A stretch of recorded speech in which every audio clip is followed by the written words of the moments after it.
ராஜபாளையத்தில் railway அலுவலரின் அலட்சியத்தால் ticket கவுண்டரை பொதுமக்கள் முற்றுகையிட்டனர்.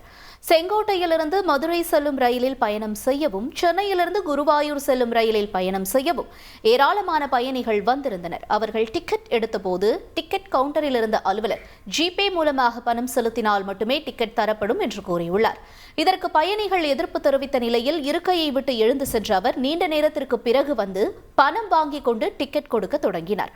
அவருடன் பொதுமக்கள் வாக்குவாதம் செய்த வீடியோ சமூக வலைதளங்களில் பரவி வருகிறது.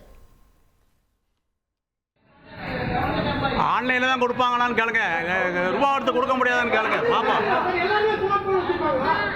இல்ல என்ன ரீசன் சொல்லுங்க. கொடுக்க கூடாது எப்படி இருக்கு? கொடுக்க கூடாது காசு கொடுக்கறது எங்க சொல்றாங்க?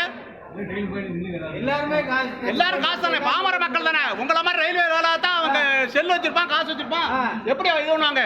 செல்ல காசு இல்லனா எப்படி இது பண்ணுவாங்க? உங்க வாழ்க்கை உங்க கையில. டெரகோட்டா பிசினஸ் மூலமா மாசம் பல லட்சம் ரூபாய் சம்பாதிக்கிறதுக்கான ஐடியாவை நாங்க கொடுக்கிறோம். ஃப்ரீடம் ஆப்பை டவுன்லோட் பண்ணுங்க.